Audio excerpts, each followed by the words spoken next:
9장입니다. 1절에서 27절까지 말씀입니다.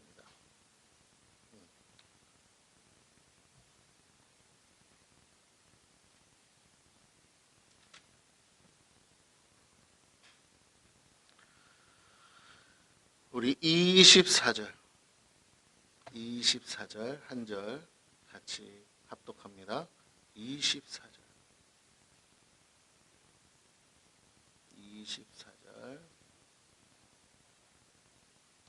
찾으셨으면 아멘. 네, 신약성경 274페이지입니다. 네, 함께 합독합니다. 시작. 운동장에서 다름질하는 자들이 다 오직 상을 받는 사람은 한 사람인 줄을 너희가 알지 못하느냐? 너희도 상을 받도록 이와 같이 다름질하라. 아멘. 오늘은 스승의 날 겸 또 교육부 헌신 예배로 드리고 있습니다. 특별한 행사는 없고 우리 이제 수고하고 계신 교육자들이 나와서 같이 이제 이렇게 찬양을 해 주셨습니다. 열심히 해보려고 하지만 잘 안 되죠. 생각보다 몸들이 안 따라줘서 몸치들이 몸을 써서 하려니까 그냥 찬양이나 하지 뭘 율동까지 하신다고 해서 했는데 어쨌든 감사하고 다음에는 학생들이 좀 나와서 하면 더 좋겠다 싶기도 합니다. 부응할 수 있도록 기도해 주시고요.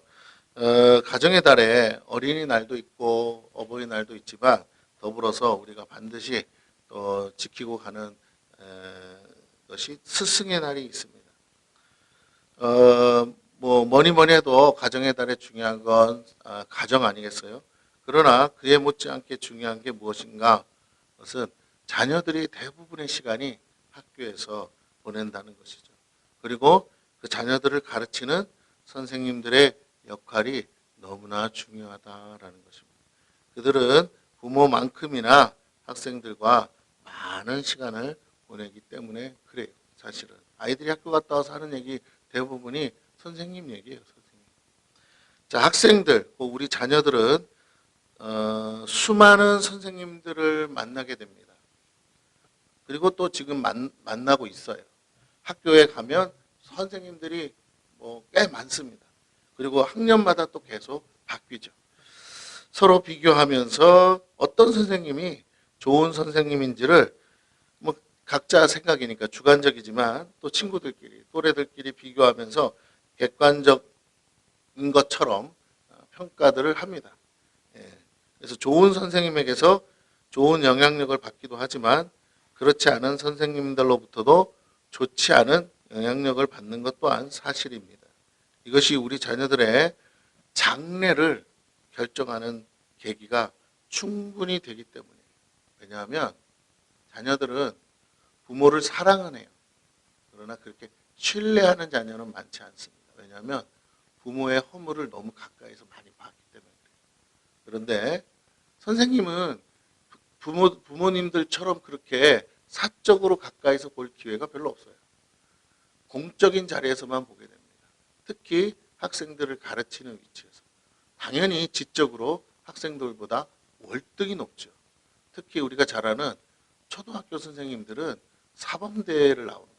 여러분, 사범대는 서울대와 비교가 안 돼요. 기본적으로. 그래서 여러 가지 육사고시, 고시들이 있잖아요. 그런 것처럼 사범대는 같은 급이에요. 최상위급이라고 할 수가 있죠. 그러니까 웬만큼 학교에서 1등급 이상의 공부를 잘하는 학생들이 선생님이라는 꿈을 가지고 가는 곳이기 때문에 굉장히 퀄리티가 높습니다. 그분들이 초등학교로 가는 거예요. 초등학교 선생님들을 우습게 생각하면 안 돼요. 굉장히 지적인 면에서는 상당히 엘리트입니다. 그렇다고 좋은 선생님, 꼭 좋은 선생님이냐 그건 아니겠지만 지적인 면에서는 초엘리트들이거든요. 그런데 그분들이 우리 아이들을 가르쳐요. 그러니까 학생의 입장에선 선생님보다 똑똑한 사람이 없어요. 존재하지를 않습니다. 그렇기 때문에 선생님, 그리고 초등학교 선생님은 쉽게 말하면 모르는 거 빼고 다 아시잖아요. 전 과목을 다 가르친단 말이에요. 한 교사가. 몰라 지금은 어떤지 모르겠지만 우리 때만 해도 선생님 혼자서 다 그 반을 다 책임지잖아요. 국어 산수부터 시작해서 모든 전 과목을 담임 선생님이 다 한단 말이에요. 그러니까 담임 선생님이 하루 종일 학생들을 만나요. 그래서 그 아이들에게 자기가 갖고 있는 생각, 자기가 갖고 있는 가치관, 자기가 생각하는 걸 여러분 저보다 더 많이 설교해요. 선생님들이.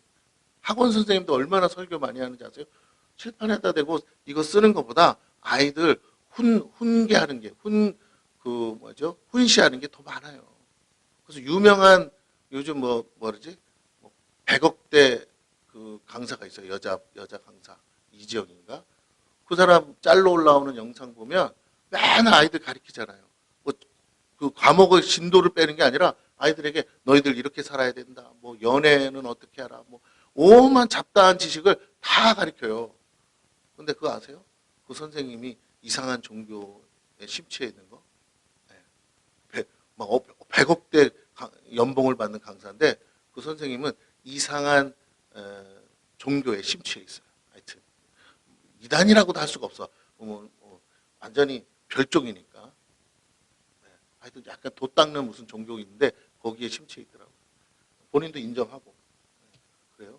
하여튼 뭐 종교가 이상한 종교들이 너무 많으니까 사이비라고도 말하기도 좀 그래요. 약간 어디서 출처가 어디지 잘 모르겠어요. 저는 한번 봤는데 이상하게 모여서들 하더라고요. 뭐 많지는 않은데 거기에서 이제 자기의 신앙 생활을 하더라고요. 근데 나름 성공해서 학생들을 잘 가리키는 거예요. 뭐 어쨌든 대학을 많이 보내니까. 근데 친구가 계속 학생들에게 주입을 하는 거예요. 자기의 어떤 신앙관, 철학, 가치관을 끊임없이 가르칩니다. 아이들이 거기에 영향을 받고요. 도전을 받고요. 뭐 부모가 이렇게 살아라는 말보다 선생님이 이렇게 살아라는 말에 더 신뢰를 하기 때문에 어쩔 수 없어요. 우리들도 전문가라고 그러면 일단 한풀 꺾고 들어가는 것처럼 학생들의 입장에서 가장 최상의 전문가는 선생님일 수밖에 없습니다. 그리고 자기의 진로에 대해서 막강한 영향력을 또한 갖고 있고요. 그러다 보니 선생님이라는 존재가 얼마나 대단한지 모릅니다. 어떤 교사를 만나느냐에 따라 내 아이의 미래가 결정되고 장래가 바뀔 수 있습니다. 좋은 선생님을 통해서 선한 영향력을 받을수록 우리 자녀들의 인성은 매우 많이 바뀌고 기대 이상의 모습으로 자라기 때문에 그래요. 그러니까 좋은 롤모델을 보여주면 참 좋겠어요. 나도 저 선생님처럼 돼야지 하는 게 보통 학생들의 꿈 아니겠어요? 그런데 좋은 선생님을 보지 못하면 선생이라면 머릿속에서 그냥 치를 떠는 거죠. 예. 그래서 그냥 그 안 좋은 선생님 하나 때문에 모든 선생님들이 다 도매급으로 넘어갈 수밖에 없습니다. 그러나 좋은 선생님 한 분을 만나면 인생 전체가 바뀌는 정도가 아니고 그를 통해서 더 많은 사람들에게 선한 영향력을 끼칠 수 있다라는 거예요. 뭐 우리가 잘 아는 것처럼 수많은 영화들 중에 좋은 선생님들의 실화들을 영화로 만든 것들이 얼마나 많이 있습니까? 예, 그래요. 그렇습니다. 그 제자들이 이제 커서 각처에서 그 선생님으로부터 배운 그 선한 영향력을 가지고 삶을 아름답게 살아가는 모습, 그것만큼 좋은 것도 없겠죠. 자, 그 가운데 특별히 교회를 다니는 자녀들에게 주일학교, 중고등부 이런 교사는 아이들을 맡아서 신앙교육하는 교사의 역할은 여러분 우리가 생각하는 것 이상으로 매우 중요하다는 것입니다. 결코 간과될 수 없는 너무나 중요하고 무거운 책임이 따른다라는 거예요. 교육자와 교사의 영향력을 절대적이라고 보면 됩니다. 예, 그렇습니다. 절대적이에요. 학교 선생님은 상대적일 수 있어요. 그러나 목회자와 또 주일학교의 또 선생님들은 절대적이에요. 왠지 아세요? 가르치는 내용이 절대 진리이기 때문에 그렇습니다. 그러니까 내가 뭘 가르치는지가 중요한데 그거에 대한 무게감이 없이 가르치면 결국은 책임감이 없는 거죠. 아이들과 재밌게 노는 것을 교사로서의 역할의 전부라고 생각한다면 아이들은 좋아할 수 있지만 그것은 얼마 못 갑니다. 재미가 떨어지면 끝나는 거거든요. 그러나 진심으로 그 영혼들을 사랑해서 그 아이들을 앞에서는 아니지만 정말 하나님 앞에서 눈물로 기도하는 교사.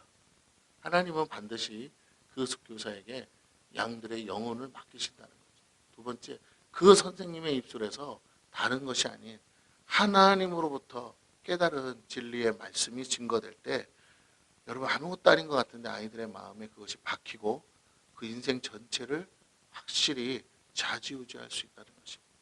적어도 학생들이 가장 힘든 시기를 보낼 때 또 성장기에 그것은 마치 스펀지처럼 새겨진다는 거예요. 의도하지 않아도 마음에 각인이 되고 자신도 모르는 사이에 예전에 선생님이 해줬던 그 말 한마디로 인생이 그것을 기준으로 살아가게 된다라는 것입니다.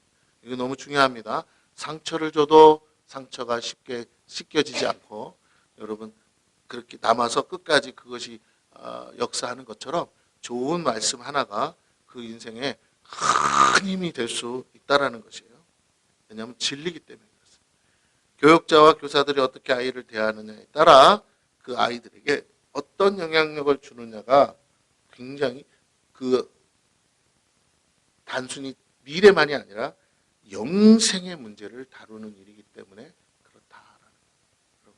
영생의 문제가 달려 있습니다. 오늘 여기 앉아 계신 분들도 저를 통해서 하나님 말씀을 듣는데 영생의 문제가 달려 있습니다. 제가 어느 날 갑자기 뭔가 잘못돼서 여러분 이단 사설을 가지고 여러분에게 가르치면 여러분은 처음에는 분별을 하지 못해서 그냥 제가 교묘하게 전하다 보면 여러분이 물들게 되고 그러면 그냥 하는 말이 다 맞다고 생각하는 순간 어떻게 됩니까? 같이 지옥으로 갈 수밖에 없다라는 거예요. 나는 지옥 가려고 한 적 없는데요. 나는 그렇게 막 살지 않았는데요. 예, 그런데 지옥에 가 있더라는 거죠. 왜요?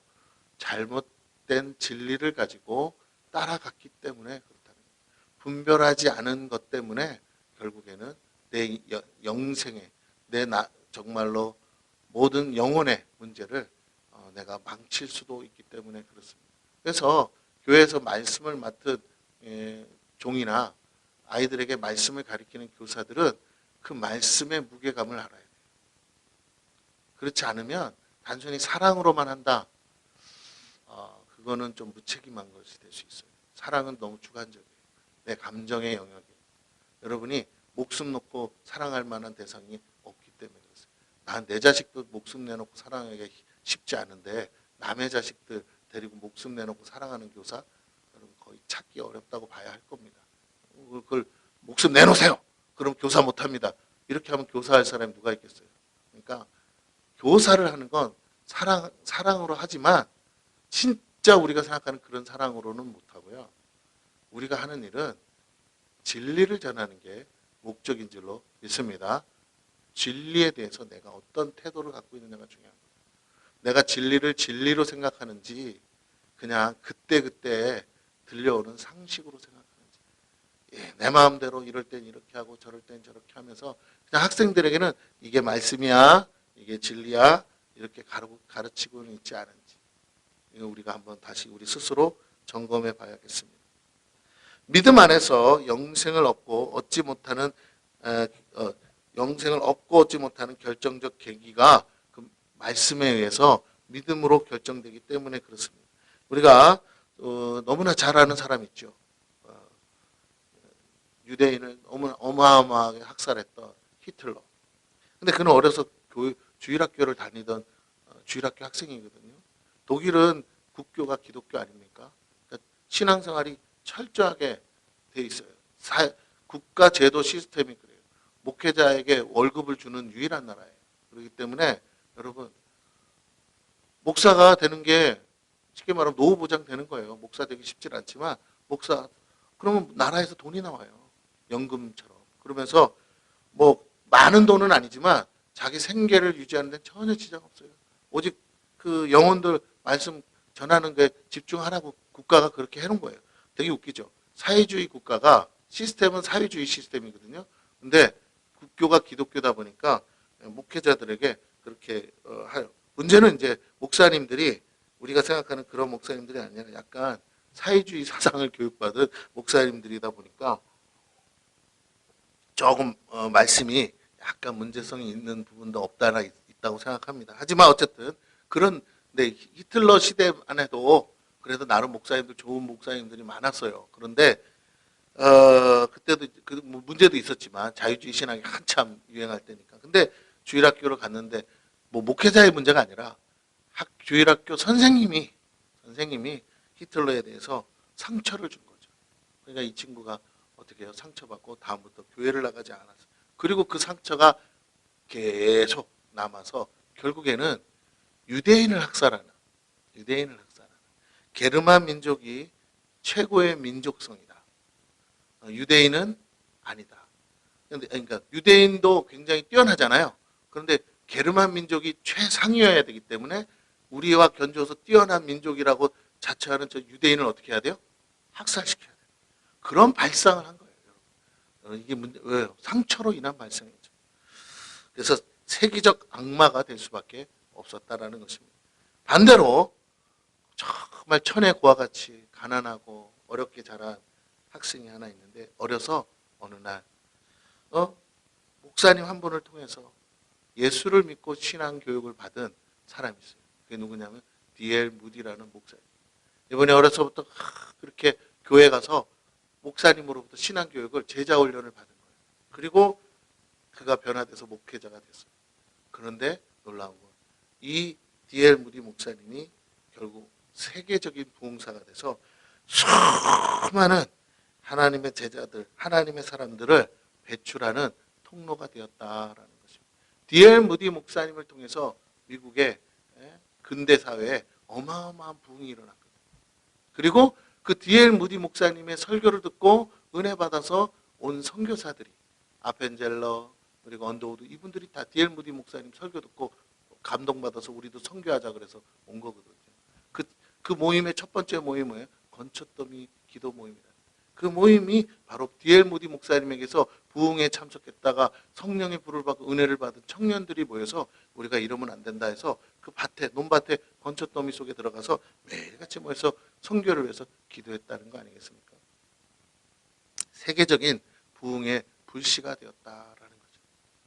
주일학교 선생님 한 사람, 주일학교의 교육자, 어린 아이들을 대하는 목회자 한 사람에 따라서 그 사람의 인생이 바뀔 수 있다. 주일학교 선생님의 아이의 영생이 결정될 수 있다면 그 책임이 결코 작지 않다 할 것이라는 거예요. 여러분, 그냥 장래에 훌륭한 사람, 좋은 사람 되는 정도를 말하는 게 아니라 천국을 갈 수 있냐 없느냐의 문제가 결정된다는 것입니다. 그 아이에게, 그 친구에게 오늘 교회에 나오는 이 교회가 그 인생의 마지막 교회일 수도 있잖아요. 그 인생의 마지막 선택일 수도 있잖아요. 부모는 절에 다니거나 부모는 다 종교를 믿거나 그런데 친구 따라서 왔는데 여기서 믿은 예수, 그 예수 때문에 그렇게 하나님 앞에 인침받고 그렇게 그때 어려서 잘 모르지만 그래도 하나님 신앙 고백하고 예수 믿었던 그 친구들이 잠시 방황하고 환경과 상황 가운데 잠시 교회를 떠나 있었을지라도 언젠가 시간이 되면 그들의 마음속에 그때 어려서 다녔던 교회가 너무 좋아서 그때 만났던 선생님이 너무 좋아서 그때 받았던 사랑이 너무 좋아서 그때 배웠던 말씀이 너무 좋아서 그 영이 끝까지 내가 이제 다시 교회를 내가 신앙생활 한다면 나는 교회를 가리라 하고 고백하게 되는 줄로 믿습니다. 지금도 그런 사람 많아요. 어려서 교회 다니다가 그렇게 좋았던 기억 때문에 내가 만약에 지금 바빠서 그렇지 먹고 살기 힘들어서 그렇지 내가 다시 간다면 난 절에 안 가고 나는 교회 갈 거야 하는 사람 우리나라에 부지기수로 많습니다. 적어도 우리 어렸을 때 교회를 거쳐간 사람이 얼마나 많습니까? 그죠? 지금 860만 명 잘 아는 우리 베이비 부모 세대 60년대 860만 명이 은퇴 세대로 지금 나왔습니다. 그 860만 명 중에 여러분 상상도 못할 사람들이 다 주일학교를 한 번씩은 거쳐갔다는 거 아니겠어요? 네, 왜냐하면 그 시대가 가장 교회가 부릴 듯 일어난 그분들이 어려서부터 그분들이 청년의 때까지가 한국 교회가 급속도로 부흥하던 때거든요. 90년대 들어와서부터 이제 어떻게 해요? 이제 꼬꾸라졌지만 80년대 말까지만 해도 우리 88 올림픽 그 기점을 그때까지만 해도 뭐예요? 초고도화 성장을 했던 나라입니다. 그래서 교회도 같이 부흥했어요. 어차피 교회가 부흥해서 하나님이 이 나라를 부강하게 해줬다고 저는 믿습니다. 어쨌든 선교도 가장 많이 하고 많은 선교사가 나오고 가장 교회가 많이 세워지고 가장 많은 사람들이 크리스찬이 됐어요. 1000만, 1200만을 막 노래하듯이 했던 곧 있으면 우리나라 이제 반 이상은 다 예수 믿는다. 둘의 하나는 예수쟁이다. 할 정도로 그렇게 노래하던 때였습니다. 그런데 이제 어쨌든 그분들이 은퇴를 하기 시작해요. 근데 그들 중에 여러 가지 일들로 인해서 방황하다가 이제 어떻게 해야 될지 몰라서 교회를 뭔가를 붙들어야겠는데 다시 어려서 다녔던 교회를 생각하면서 교회로 나오려고 하는 사람도 있겠고요. 어려서 받은 상처 때문에 뭐라고요? 목사 다 썩었어. 아 교회 안 돼 하면서 아예 나는 죽어도 나는 교회는 안 가리라. 다른 데 다 가도 난 교회 하는 사람도 있을 거예요. 그렇습니다. 그래서 한 사람이 얼마나 중요한지 그 한 번 각인된 상처는 지워지지 않기 때문에 그렇죠. 자, 그렇다고 해서 또 우리가 조심해야 될 건 모든 책임을 교육자와 교사에게 다 전가시킬 수는 없습니다. 우리가 완벽한 존재가 아니니까 우리는 매우 신중하게 생각하고 무겁게 그 책임감을 가지고 이 일을 감당해야 된다라는 거예요. 내가 능력이 없으니까 아이 나 같은 사람 그러면 못하겠네 하고 내려놓으라는 게 아니라 부족하지만 하나님을 붙들고 가면 하나님을 의지하고 가면 하나님 앞에 무릎 꿇고 기도하면 하나님이 그 어린 영혼들을 책임져 주시고 부족한지라도 우리 부족한 우리들을 통해서 선한 영향력을 끼치게 하실 수 있는 줄로 믿습니다. 잠시 스쳐가는 인생들이에요. 그러나 그 한 번 부딪히고 스쳐가는 그 만남이 너무나 좋아서 평생에 잊어버릴 수 없는 기억으로 남을 수도 있다라는. 저도 어렸을 때 학교 다닐 때 여러 선생님을 겹쳤지만 지금도 생각하면 저 선생님은 별로야 막 생각도 하기 싫어하는 선생님도 있고요. 이름도 까먹고 몰라. 근데 제가 어렸을 때 잠깐 만난 선생님이지만 너무 인격적으로 훌륭하고 좋은 선생님도 있더라고요. 나만 좋다고 하는 게 아니라 모두가 좋다고 하는 그런 선생님. 그리고 그 선생님이 잊지 못해가지고 막 전근을 가셨어요. 섬으로 가셨어요. 섬에 가서 선생님을 전근을 가셨는데 우리를 잊지 못해서 그래봐야 우리를 가르친 게 3개월도 안 돼요. 담임 선생님 한 지가. 그런데도 잊지 못해서 막 철마다 편지를 보내주는 거예요. 아이들이 그걸 보고 막 선생님이 대신 대독을 해주면 아이들이 그걸 들으면서 막 울고 그런 그 기억이 있어요. 제가 그때 기억을 잊을 수가 없어요. 5학년 때인가 그런데 여러분 그렇습니다. 잠깐의 시간이지만 그런 선생님 나도 저런 선생님이 됐으면 좋겠다 하는 생각을 갖게 만드는 훌륭한 모델 같은 분들이 있더라는 거죠. 하물며 교회에서 영생을 다루는 우리가 조금 더 하나님 앞에 우리가 그렇게 훌륭하지 않은 건 아니까 우리가 하나님 앞에 엎드려서 씨름하지 않으면 우리로부터 선한 영향력 나가기는 어렵다. 근데 우리가 무릎 꿇는 만큼 엎드리는 만큼 하나님께 매달리는 만큼 하나님 우리의 입술을 통해 전해지는 진리의 말씀이 그 영혼들을 흔들게 될 줄로 믿습니다. 한 사람의 장래와 영원한 생명에 영향을 주는 이 역할을 주께서 우리에게 부여하셨다면 우리는 진정으로 최선을 다해야 될 거라고 생각합니다.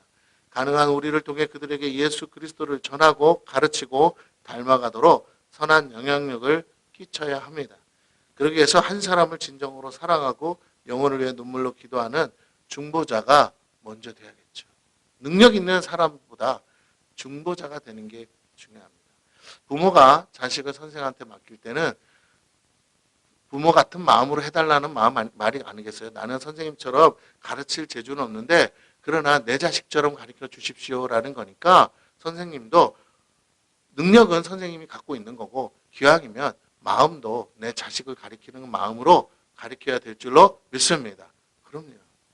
단순한 지식만을 전해서는 안 된다라는 거예요. 우리 자신과 우리 삶 전체를 다해서 그들에게 사랑으로 다가가야 돼요. 그래 어쩔 수 없이 아이들과 씨름할 수밖에 없고 아이들에 대해서 눈물로 기도할 수밖에 없어요. 왜? 우리의 한계가 너무나 분명하거든요. 우리가 진짜로 부모가 아니기 때문에 아이들이 선생님은 우리 엄마 아빠던데 왜 그러세요? 그러면 할 말 없잖아요. 그래서 들으려고도 안 하면 우리는 어떻게 할 수가 없어요. 오직 성령 안에서만 가능하고 예수 그리스도의 마음으로만 그 일을 이룰 수 있다는 것이죠. 그러기에 스승된 자들은 더더욱 무릎을 꿇어야 됩니다. 여러분 겸손히 주님을 바라보고 자신이 먼저 주님을 닮아가야 됩니다.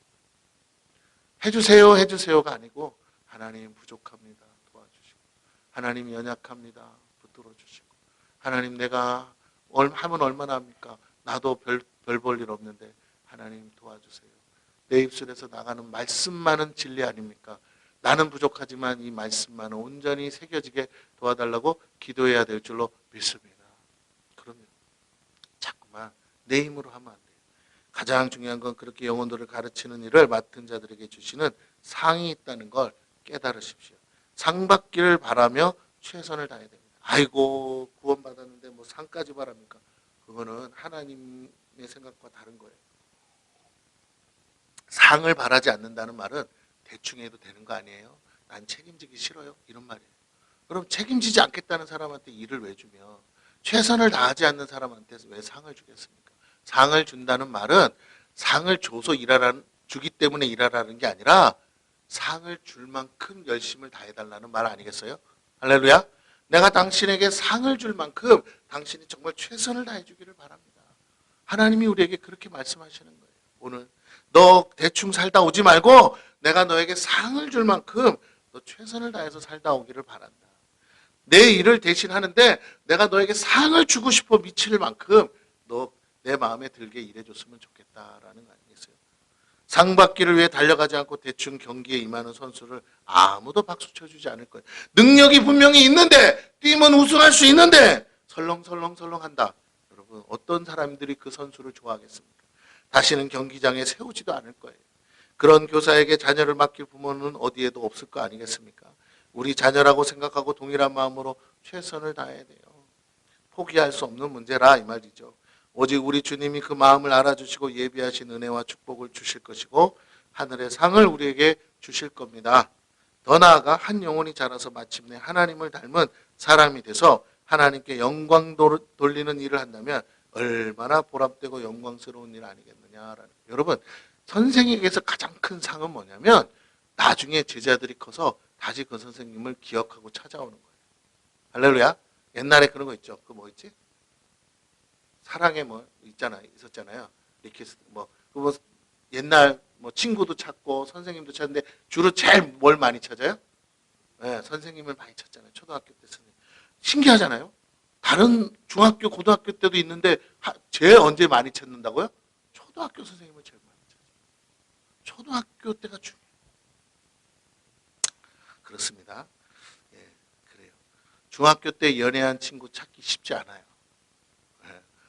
만나도 쪽팔리고 창피하고. 근데 이상하게 초등학교 때 연애했던 친구 만나는 건 뭐라고요? 그냥 추억이죠. 재미잖아요. 왜냐하면 자기들이 알거든. 그거는 그냥 순수한 그냥 그런 감정이니까. 근데 초등학교 이상부터는 약간 순수성이 떨어지잖아요. 그러니까 안 찾는 거야. 근데 정말 초등학교 때 친구는 다시 만나도 서로 웃고 마는 거잖아요. 그렇죠? 이미 뭐 다 서로 안 만난 지 오래됐으니까. 옛날의 추억일 뿐이죠. 그때 내가 너 좋다고 그랬고 뭐 어쩌고저쩌고 그러고 웃고 재밌게 떠는 거죠. 근데 더 중요한 건 초등학교 때 선생님 잊어버리지 않고 다시 만나고. 근데 참 신기한 건 그 훌륭한 선생님들의 공통점이 하나 있어요. 뭔지 아세요? 그 선생님들은 지금도 그 사람을 잊지 않는다는 거예요. 알아본다는 거예요. 와, 나 그거 보면서 참 신기했어요. 초등학교 선생님이 그 친구를 알더라는 겁니다. 여러분 중요한 거예요. 그 수백 명, 수천 명의 학생들이 자기를 지나갔어요. 근데도 뭐 한다고요? 기억하고 있다.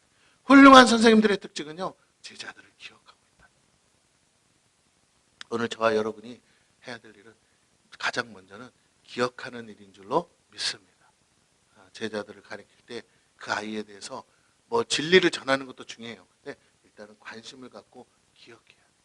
그리고 내가 내 스스로 메모를 해서라도 그 아이의 특징, 그 아이의 좋아하는 거.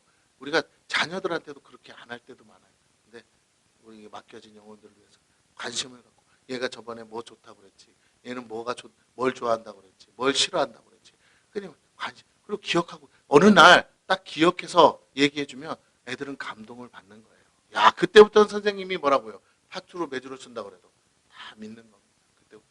오늘 나를 정말 나에게 관심 있고 나를 사랑한다고 느껴지는 순간, 선생님이 나를 정말 생각하고 있다는 걸 아는 순간 그 아이는 자기 모두를 전부를 선생님에게 맡겨버려요. 선생님이 하라고 그러면 하는 거예요. 선생님이 하자는 대로 하는 거예요. 왜? 나를 이만큼 생각해주는 사람을 이제까지 단 한 번도, 우리 부모도 내가 모르면 나에 대해서 잘 몰라. 관심도 없어. 그런데 우리 선생님은 나를 기억하고 알아줘. 이런 사람을 만나본 적이 없기 때문에 인생을 걸어버리는 거예요. 여러분. 오늘 저와 여러분이 그런 사람이 되어지기를 바랍니다. 할렐루야. 단순히 생일 날짜 이렇게 기억하고 그런 게 중요한 게 아니라 그 아이의 진심으로 관심을 갖는 거죠. 그 영혼에게. 왜요? 왜요? 우리 주님은 늘 다 아신다고 하시잖아요. 그러면 주님이 아신다는 걸 어떻게 하시는지, 얼마나 하시는지를 선생님이 대신 보여줘야 될 줄로 믿습니다. 할렐루야. 우리가 보여주지 않는데 어떻게 알아요? 주님이 나를 얼마나 아시는지를 내 눈앞에 있는 부모가, 내 눈앞에 있는 선생님이 안 보여주는데 예수님이 나를 아신다는 건 추상적으로 아는 거지 진짜 안다는 걸 한 번도 경험해 보지를 못하는 거잖아요. 이게 중요한 거예요. 여러분. 정말 중요한 거예요. 우리가 언제 감동을 받느냐? 내가 아무 말 안 했는데 목회자가 와서 기도해 줄 때 내가 속으로 생각한 말을 대신 말해준다면 뒤집어지는 거죠. 왜요? 그건 절대로 목사님이 알아서 말할 수 있는 말이 아닌 거야. 근데 성령의 감동이 말씀을 주셨다고 해서 전하는데 그 말씀이 뭐라고요? 이건 내 거거든. 나밖에 모르는 거거든. 그걸 예수님이 알려줘서 말했다고 느껴지니까. 주님이 나를 아신다고 느껴지니까. 여러분, 그때는요, 감동이. 그때는요, 내 모든 게 녹아지고 부서지는 거예요. 주님의 말씀을 그대로 액면가 그대로 받아들일 수가 있어요. 인생을 살면서 하나님을 그렇게 만나는 거. 그 누구보다 내 부모보다도 나를 정확히 잘 알고 계신 하나님, 예수님을 만나는 거. 이걸 뭐라고 하냐면 인격적 만남이라는 거예요. 이 만남을 경험해야 돼요. 그때 사람이 변하는 거예요. 성령의 충만을 받는다고 해서 변하는 게 아니라 나를 나보다 잘 아시는 누구요? 예수를 인격체로 만나야 돼요. 사람이 인격적 존재이기 때문에 자기를 인격적으로 대우하고 인격적으로 다가오시는 분을 만날 때 변하는 거예요. 오늘 교사들은 아이들을 인격적으로 만나야 될 줄로 믿습니다. 여러분 어쩌고 저쩌고 재밌게 해준다고 되는 게 아니에요. 아이들이 피부로 느껴야 돼요. 저 선생님이 정말 나를 인격적으로 대하고 있구나. 정말 내 말을 들어주시는구나. 내 말에 관심이 있구나. 정말 누구보다도 나도 잊어버리는데 우리 선생님은 나한테 정말 나를 좋아하는구나. 나에게 관심이 있구나. 정말 나도 잊어버리고 있는 거를 어떻게 기억하고 계시지? 할 정도로 아이들이 감동을 먹을 만큼 여러분이 그냥 기억이 되냐고요. 내가 관심을 갖고 뭐 메모를 해놓든지 해서라도 내가 노력을 해야죠. 그래요. 근데 그때 그 한 아이가 그 나를 통해서 예수님을 만나는 인격적 만남을 경험할 때 어떻게 되는지 아세요? 그 아이가 그 교회를 살리고 그 주일학교를 살리는 주인공이 되는 줄로 믿습니다. 진짜예요. 다 친구들이 떠나도 자기는 남아서 선생님 같이 해요 하면서 또 전도하고 열심히 한다니까요. 근데 여러분 상황에 따라서 그냥 교회가 조금 재밌게 해주면 오고 맛있는 거 사주면 오고 선생님들이 열심히 내려다 보니까 막 피자도 사주고 막 하거든요. 돈은 돈대로 쓰고 다 해주는데 애들은 안 들어요. 어느 순간에 보면 뭐야? 안개같이 사라집니다. 그때 얼마나 절망과 허무감이 드는지 몰라요. 그렇습니다. 뭐라고요? 다시 인격적 만남이 있어야 될 줄로 믿습니다. 그게 사랑이에요. 오직 우리 주님이 그 마음을 알아주시고 예비하신 은혜와 축복을 주실 것이고 하늘의 상을 주신다는 걸 믿으시고 우리가 수고해야 됩니다. 더 나아가 한 영혼이 자라서 마침내 하나님을 닮은 사람이 돼서 하나님께 영광 돌리는 일을 한다면 얼마나 보람되고 영광스러운. 뭐 제자가 찾아오든 안 하든 내 제자가 나중에 크고 훌륭한 사람이 돼서 선한 영향력을 미치는 걸 매스컴을 통해서 만약에 보게 된다면 얼마나 감동적이겠어요. 오히려 내가 헛살았다 생각했다가 내가 그때 한 수고가 헛되지 않았구나. 얼마나 감사할지 몰라요. 당장은 보이지 않는 미래지만 소망 가운데 얼마든지 하나님께서 우리의 기도에 응답하셔서 그 영혼들을 주의 형상으로 빚으시고 가장 아름다운 주의 사람들로 세우시고 하나님의 영광을 위해 멋지게 사용할 것을 기대해야 됩니다. 이것이 교세된 사람의 모습 아니겠어요? 함께 바울이 고린도 교인들을 향해 전하는 말씀을 통해 우리가 어떤 자세와 모습으로 상 받기 위해 달려가야 될지를 보도록 하겠습니다. 충성스러운 일꾼 된 우리 모두에게 주시는 말씀이라고 받으시기 바랍니다. 1, 2절 말씀을 봅니다. 내가 자유인이 아니냐 사도가 아니냐 예수 우리 주를 보지 못하였느냐 주 안에서 행한 나의 일이 너희가 아니냐 다른 사람들에게는 내가 사도가 아닐지라도 너희에게는 사도이니 나의 사도됨을 주 안에서 인친 것이 너희라. 자, 교사의 자격을 결정하는 건 학생들이죠. 학생들이 더 이상 자신의 선생으로 인정하지 않으면 아무리 많은 지식을 가진들 그것으로는 아이들을 가르칠 수 없다는 거예요. 학생들이 교사로 존경하기 위해선 그들이 선망하는 교사가 돼야 됩니다. 즉 사람이 돼야 돼요. 모두가 본받고 존경할 만한 교사가 될 때 아이들이 따른다는 거죠. 인격적인 사람이 될 때 학생들로부터 존경받고 교사로 인정받게 됩니다. 이후에도 그들에게 영원한 선생님이 될 수 있다라는 것이에요. 말이나 행동에서 그들이 인정할 수 있는 교사가 돼야 돼요. 여러분, 갓난 어린아이도요. 그 아이를 어떻게 안느냐에 따라 그 아이에게 어떻게 하느냐에 따라 그들도 본능적으로 알죠. 맞습니까? 집에 기르는 개, 짐승도 주인이 어떻게 하느냐에 따라 주인을 가까이 하는 짐승이 있고 주인을 멀리하는 짐승이 있잖아요. 하도 해코지를 하면 손도 못 대게 해요. 막 손을 대려고 해도 밥 주는 주인인데도 으르렁거리고 물려고 해요. 그러나 자기를 편하게 해주고 위해주면 와서 그르렁거리면서 어떻게 해요? 애교를 부리죠. 마찬가지입니다. 우리 자녀들, 아이들도 그렇죠. 영혼은 다 그래요. 우리가 어떤 태도로 가느냐는 거죠. 우리가 공격적인 자세로 가면 경계를 할 것이고 우리가 사랑으로 가슴을 열고 품으려고 하면 그들도 그 경계를 내려놓을 것입니다. 이것은 영적으로도 동일하죠. 교인들이 인정하지 않는 목회자나 교육자는 더 이상 교육자로서 아무것도 할 수가 없어요. 성도들이 존경하고 존중할 수 있는 참된 주의 종이 되어야 하겠죠. 설교를 준비하는 저도 이 부분에서 참 걸리는 게 많죠. 즉 하나님과의 관계가 온전케 된 사람만이 가능하다는 거예요. 여러분, 누가 나를 좀 어떻게 해줬으면 하지 마세요. 여러분 스스로가 하나님 앞에서 다루어져야 됩니다. 하나님께 다루어지는 시간이 많으면 많을수록 많은 영혼들을 케어할 수 있어요. 내가 그 시간을 낭비하면 안 돼요. 내가 하나님 앞에 엎드려서 나를 다루어져야 돼요.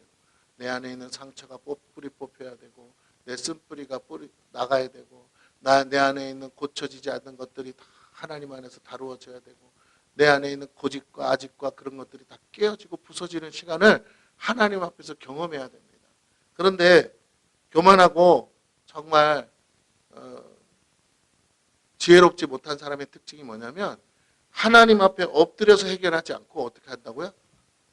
나가서 설치다가 다 사고를 내서 깨닫는 거예요. 사고를 내야 정신을 차리고 사고가 나야 그때서 어떻게 하자 이렇게 하면 그 사람 옆에 있으면 불안해서 어떻게 합니까? 그 사람 주변에 항상 사건 사고가 끊이지 않으면 누가 그 사람과 함께 할 수 있겠어요? 네. 여러분 공부 잘하는 애 특징이 뭐예요? 선생님 말씀 잘 듣는 거 아니에요? 수업 시간 태도 좋아서 꼭 학원 가서 공부하려는 학생들 그래가지고 서울대 못 갑니다. 네. 정말 공부 잘하는 학생은요 자기 현재 주어진 시간에 똑바로 선생님 말씀 잘 듣고 집중하는 거예요. 여러분 학원 선생님이 똑똑할 것 같아요? 학교 선생님이 똑똑할 것 같아요? 쪽집게 선생님, 학원 선생님이 대단할 것 같죠? 안 그래요. 여러분 제가 아까 말씀드렸잖아요. 서두에 초등학교 선생님은 뭐라고요? 초엘리트라고요. 초엘리트. 전교 1, 2등은 문제가 안 된다고요. 상위 1% 안에 드는 사람들이 초등학교 선생님 하는 거예요. 그 선생님들한테 제대로 듣고 배우는 학생이 똑똑한 거야. 학원 선생님은 밥 벌어먹으려고 하는 거예요. 이게 지혜 있는 학생과 지혜 없는 학생의 특징이라니까요. 정말 좋은 선생님한테는 듣지 않고 후루꾸 선생님한테 들으려고 하는 거예요. 다시 한번 말씀드립니다.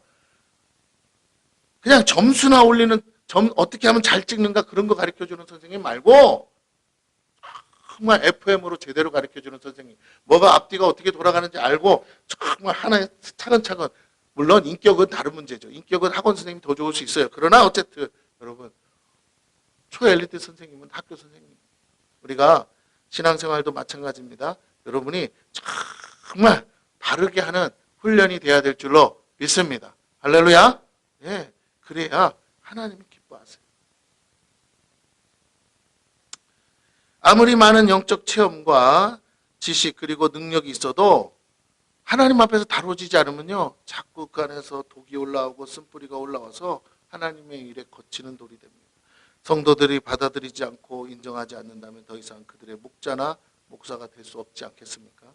내가 누구라고 말하는 것보다 그들이 나에 대해 누구라고 말하는 것이 더 중요하다는 것이죠.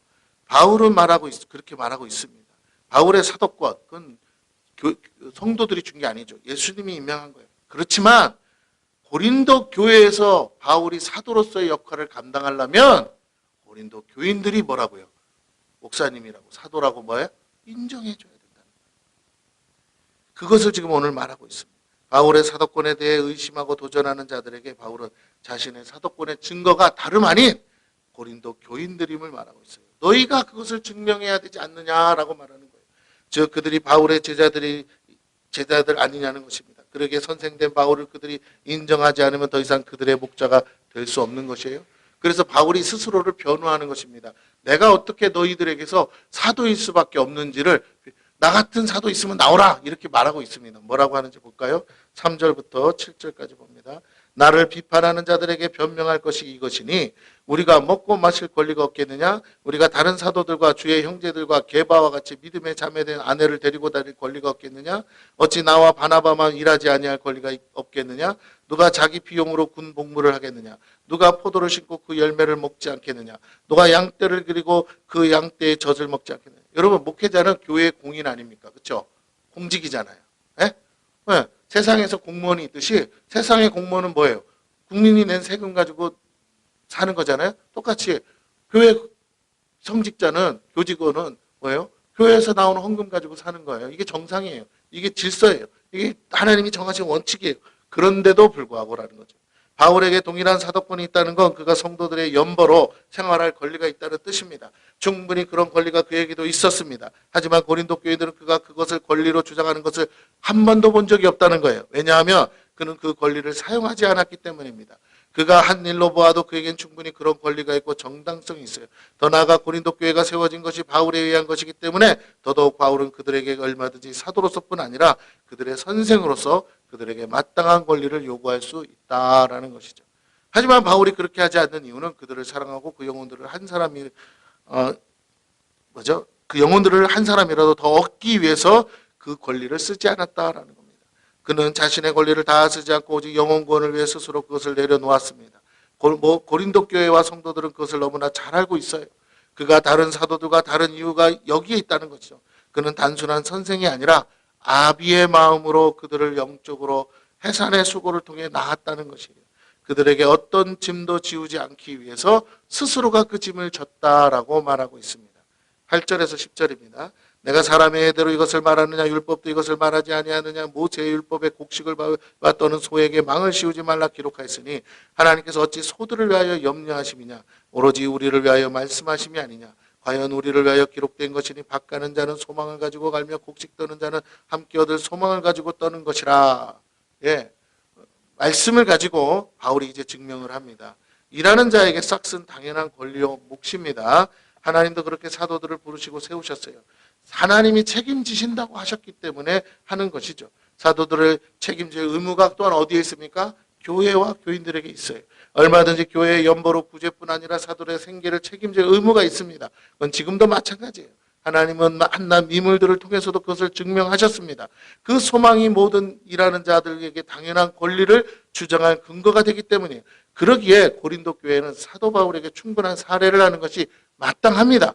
그들이 바울을 통해 받은 사랑과 은혜를 저울질해 보아도 그것은 너무나 당연한 거예요. 그러나 바울은 그보다 더 중요한 것이 있다고 말하고 자신은 그것 때문에 그 권리를 포기했다고 말합니다. 그게 뭘까요? 11절부터 12절입니다. 우리가 너에게 신령한 것을 뿌려서 즉 너희의 육적인 것을 거두기로 과다하겠냐? 사례를 말하는 거죠. 다른 이들도 너에게 이런 권리를 가졌거든 하물며 우리일까 보냐. 그러나 우리가 이 권리를 쓰지 아니하고 범사에 찾는 것은 그리스도의 복음에 아무 장애가 없게 하려 함이로다. 여러분, 고린도 교회를 바울과 바나바가 세웠습니다. 그래서 당연한 거죠. 왜 베드로가 와서 고린도 교회의 연보를 받아가겠어요? 바울과 바나바가 받을 몫이. 그런데 그들이 그걸 요구하지 않는다는 겁니다. 왜요? 바울은 매우 중요한 것을 말하죠. 그것은 바로 그리스도의 복음이 막히지 않기가 합니다. 내가 복음 때문이라면 얼마든지 포기할 거야. 바울이 마땅히 받을 권리가 있는 것임에도 불구하고 연약한 자들 때문에 그는 그것마저도 조심하며 자신의 권리를 내려놓았다라는 거예요. 그리고 한 영혼이라도 복음이 막히지 않고 장애가 되지 않도록 하기 위해 그래서 가감히 뭐 했어요? 포기했습니다. 맡은 자에게 구할 것은 뭐라고 했습니까? 충성이라고 했어요. 우리는 우리 자신의 몫을 요구할 권리가 있습니다. 그러나 동시에 포기할 권리도 있어요. 단 무조건적으로 포기하라는 것이 아니고 더 큰 유익을 위해 포기할 수도 있다는 거예요. 아까 오전에 예배 전에 전도사님이 저한테 와서 얘기를 하는 목사님, 우리 범식이 아버지가 범식이가 하도 수련회 가고 싶다고 그래서 아버지가 아빠도 같이 가자고 했나 보죠. 그러니까 연하가 왔대. 근데 어른들은 5만 원이라고 하니까 부담스러웠나 봐요. 그래서 어떻게 좀 조정이 안 되는가. 제가 생각을 했어요. 어떻게 할까. 그분이 오시면 우리도 불편하죠. 그러나 어쨌든 가만 생각하다가 성령이 내 마음에 이런 마음을 주세요. 야, 이번 기회가 아니면 어떻게 전도하니? 이번이 기회야. 범식이를 통해서 범식이 아빠를 전도할 수 있는 아주 절호의 기회다라는 생각을 딱 주시는 거예요. 그래서 그러면 어차피 자기 애들이랑 자야 되니까 한 방에 4명 들어가는데 그냥 10,000원만 내시라고 그래 하고 이제 보냈더니 전화가 다시 오기를 그 아빠가 아이고 10,000원은 너무 저기 하고 제가 3만 원을 내겠습니다. 자기가 3만 원을 생각했대요. 5만 원은 너무 비싸고 3만 원 내고 애들 것까지 해서 5만 원 내겠다 이렇게 얘기를 했대요. 할렐루야, 감사하잖아요. 안 가겠다고. 그래서 이번 기회에 그분이 주님을 인격적으로 만나면 교회에 나올 수 있는 기회가 될 줄로 믿습니다. 여러분이 진심으로 잘 해주시기를 부탁을 드려요. 오신다니까 우리 범식이 칭찬해주고 칭찬해서 좀 챙겨주시면 좋겠습니다. 아마 나이가 얼마 정도 되는 것처럼 보이죠? 한 40대신가 봐요. 그러니까 좀 사랑으로 잘 또 혼자시니까 그 엄마가 도망갔잖아요. 그러니까 아이들 혼자 키우기 얼마나 힘들겠습니까? 잘 좀 위해 주셨으면 좋겠어요. 요 효성 아파트 옆에 빌라에 사시거든요. 자, 어쨌든요. 한 영혼이라도 그들에게 복음이 막히지 않게 장애가 되지 않도록 하기에 그것을 가감히 포기하는 거예요. 네, 우리도 포기하는 거죠.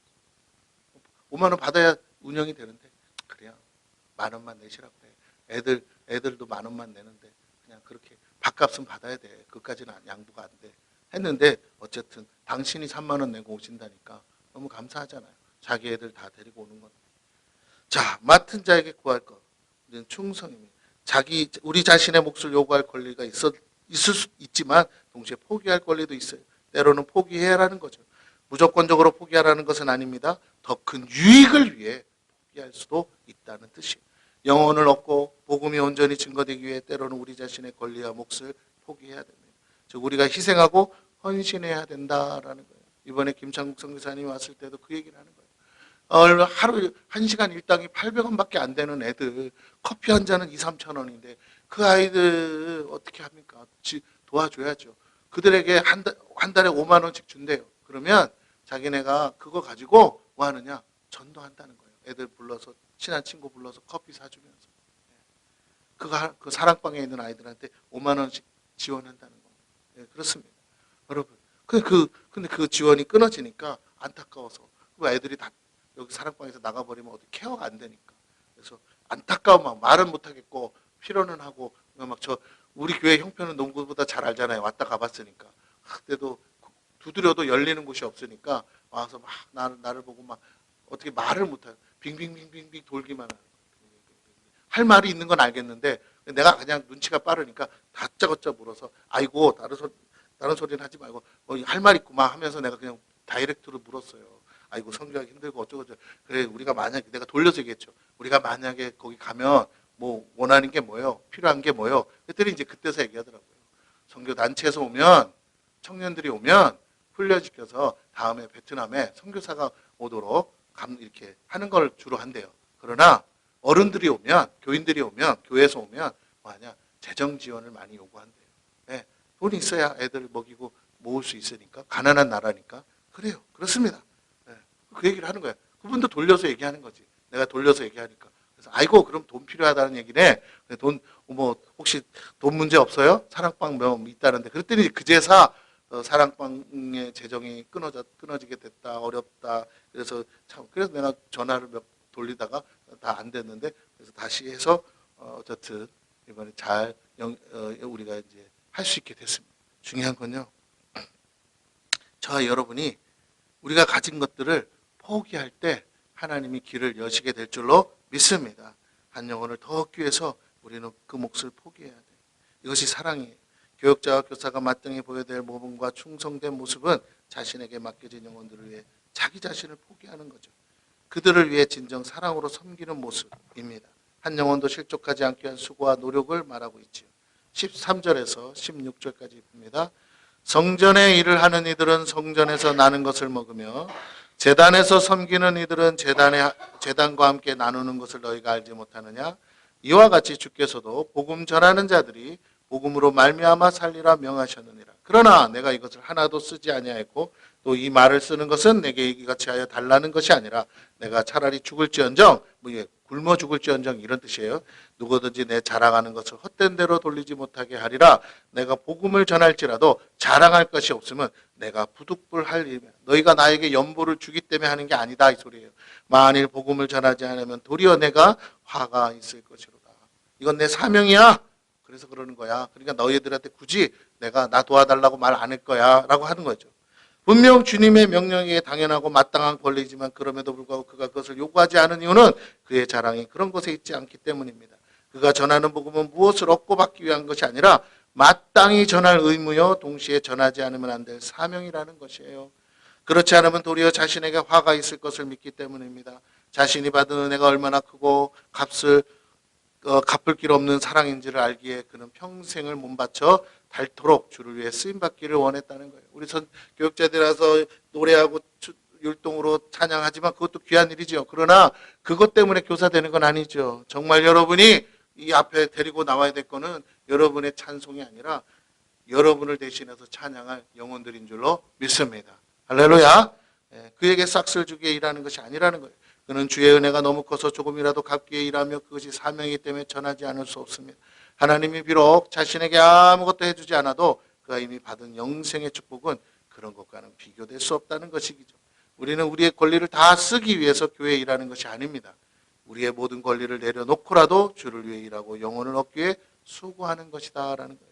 자꾸 보상 심리로 주의 일을 하면 안 돼요. 내가 이만큼 했는데 하나님 나를 위해서 뭐 해주셨습니까? 라는 생각을 끊임없이 사단이 줍니다. 우리는 그 생각을 걷어내야 됩니다. 우리의 시간과 물질 그리고 건강과 지혜 등 모든 은사와 재능을 다 동원해서라도 주의 나라와 의를 위해 기꺼이 헌신해야 돼요. 지금 열매를 맺지 못한다고 해서 포기해서는 안 됩니다.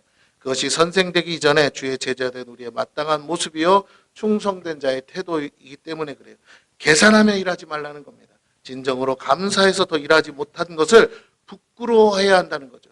더 헌신하고 희생하지 못하는 자신을 쳐서 복종시키는 거예요. 17절과 18절을 봅니다. 내가 내 자의로 이것을 행하면 상을 얻으려니와 내가 자의로 아니한다 할지라도 나는 사명을 받아노라. 그런즉 내 상이 무엇이냐? 내가 복음을 전할 때 값없이 전하고 복음으로 말미암아 내게 있는 권리를 다 쓰지 아니하는 이것이로다. 바울은 이제 더 중요한 것을 말합니다. 권리를 행사하면 싹쓸 요구하는 것이고 그것을 얻으면 상이 없다는 거예요. 하지만 그걸 포기하고 내려놓으면 상이 있습니다. 내가 오늘 여기서 받을 삭보다 하늘에서 받을 상이 더 크기 때문에 그는 상 받기를 선택했다는 거예요. 그의 사명이지만 동시에 그의 자원하는 심령으로 그 일을 하는 것입니다. 그리고 그 권리를 다 쓰지 않고 오히려 값없이 전하여 주께로부터 상 받기를 고대하고 있다는 것이에요. 오늘 선생되고 교육자 되신 여러분에게 다시 한번 당부합니다. 상 받기를 선택한 줄로 믿습니다. 하나님께 구하십시오. 19절에서 23절입니다. 내가 모든 사람에게서 자유로우나 스스로 모든 사람에게 종이 된 것을 더 많은 사람을 얻고자 함이라. 유대인들에게는 내가 유대인과 같이 된 건 유대인들을 얻고자 하며 율법 아래 있는 자들에게는 내가 율법 아래 있는 자 같이 된 것을 율법 아래 있는 자들을 얻고자 하며 율법 없는 자에게 내가 하나님께는 율법 없는 자가 아니요 도리어 그리스도의 율법 아래 있는 자이나 율법 없는 자와 같이 된 것은 율법 없는 자들을 얻고자 함이라. 약한 자들에게 내가 약한 자 같이 된 것은 약한 자들을 얻고자 하며 내가 여러 사람에게 여러 모습이 된 것은 아무쪼록 몇 사람이라도 구원하고자 함이니 내가 복음을 위하여 모든 것을 행하면 복음에 참여하고자 함이라. 여러분, 자기를 고집하는 사람은 하나님의 일을 할 수가 없어요. 자기 마음에 드는 것만 하려고 해서는 주의 일이 이루어지지가 않습니다. 바울은 말하는 거예요. 내가 마음에 원해서 그런 게 아니라 그 사람이 그렇기 때문에 그 영혼을 얻기 위해서 내가 낮아지는 거야. 눈높이를 맞추는 거야. 그렇지 않으면 만날 수가 없으니까. 복음에 참여하는 자가 누구입니까? 자신을 내려놓고 한 영혼을 위해, 그 영혼을 위해 얻기 위해 자신을 포기하는 거예요. 선생은 모름지기 학생을 위해 자신을 내려놓고 눈높이에서 가르쳐야 됩니다. 학생이 높아서가 아니에요. 그 학생을 가르치기 위해서, 눈을 마주치기 위해서 내가 무릎을 꿇는 거예요. 교육자는 성도들을 위해 그렇게 해야 됩니다. 낮아져서 겸손히 섬길 때 한 영혼을 더 얻고자 하는 간절함이 있어요. 하나님 이런 중심을 보기 원하십니다. 24절에서 27절까지 읽고 마칩니다. 운동장에서 다름질하는 사람들이 다 달릴지라도 오직 상을 받는 사람은 한 사람인 줄을 너희가 알지 못하느냐? 너희도 상 받도록 이와 같이 다름질하라. 이기기를 다투는 자마다 모든 일에 절제하나니 그들은 썩을 승리자의 관을 얻고자 하되 우리는 썩지 아니할 것을 얻고자 하노라. 그러므로 나는 다름질하기를 향방 없는 것 같이 아니하고 싸우기를 허공을 치는 것 같이 아니하며 내가 내 몸을 쳐 복종하게 하면 내가 남에게 전파한 후에 자신이 도리어 버림을 당할까 두려워하미로다. 여러분 마지막 절 이걸 여러분이 머릿속에 각인하길 바랍니다. 내가 내 몸을 쳐 복종하게 하면 내가 남에게 전파한 후에. 그건 진리니까. 그건 역사할 거예요. 그러나 오히려 전하고 난 다음에 내가 나를 지키지 못해서 도리어 버림을 당할까 두려움이라 그랬습니다. 여러분 전하기만 하면 다 된 게 아니에요. 내가 전한 대로 살아야 돼요. 할렐루야. 그 책임이 있어요. 말씀을 마칩니다. 바울은 단순한 상이 아니라 1등이 받는 상을 얻기 위해 수고하고 노력했죠. 천국에도 1등이 있습니다. 우린 그렇게 수고하고 노력해야 돼요. 남들보다 더 잘하고 남들과 비교해서 뛰어나고 칭찬받기 위함이 아닙니다. 천국의 1등은요. 다른 사람과 경쟁해서 이기는 걸 말하는 게 아니에요. 다른 사람들과 경쟁하는 그 승리가 아니고 더 잘할 수 있는데 하지 않는 나 자신과의 싸움이에요. 게으르고 나태한 나 자신과 싸워 이겨서 승리하는 거예요. 근데 세상의 경기도 그래요. 메달을 따는 사람들 이구동성으로 말하면 나와 같은 동료를 보지 않아요. 나와 함께 그 출전하는 선수를 보지 않습니다. 오직 오늘 좀 더 자자, 좀 더 졸자, 좀 더 눕자 하는 나 자신과의 싸움에서 매일같이 승리한 사람이 결국 메달을 따더라고요. 오늘 그렇습니다. 저와 여러분이 승리하고 싶습니까? 성공하고 싶습니까? 그러면 눕고 싶고 자고 싶고 쉬고 싶은 나 자신과 싸워 이기시기를 바랍니다. 기도하기를 멈추지 마시고 복음을 전하는 걸 중단하지 마시고 아이들 영혼을 위해서 준비하는 것을 정말 포기하지 마시고 더 어제보다 오늘 더 내가 뭐가 부족하게 이럴까 하면서 더 자신을 깎아서 정말로 그 한 영혼을 더 얻기 위하여 노력하시는 저와 여러분 되기를 축원합니다.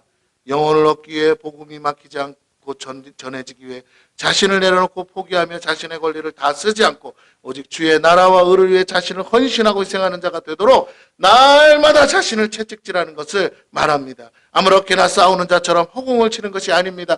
진정 무엇을 해야 하고 어떻게 해야 되는지를 살펴서 분명한 목적을 가지고 목표를 얻고자 하는 수고와 노력을 말하는 거예요. 여러분 그것은 반드시 자기 절제를 동반하게 돼 있습니다. 상 받기 위해 다름질하는 사람이 자기가 하고 싶은 것을 다 하며 상 받기를 바랄 수 없는 것과 같습니다. 한 사람만이 받을 상을 위해 우리는 우리 자신과 싸워 이겨야 됩니다. 마침내 얻고자 하는 것을 얻을 때 승리자의 관을 쓸 자격을 얻게 돼요. 하나님 나라는 말에 있지 않고 능력에 있다는 말은 하나님이 원하시는 실제적인 결실과 열매를 얻어야 된다라는 뜻입니다. 여러분 우리는 더 이상 변명해서는 안 돼요. 그것은 오직 한 가지 한 영혼을 얻기 위함이에요. 한 영혼을 얻기에 자기 인생을 낭비하더라도 결코 헛된 것이 아니기 때문입니다. 그 한 영혼이 모든 영혼을 건질 위대한 하나님의 일꾼이 될 수 있습니다. 할렐루야.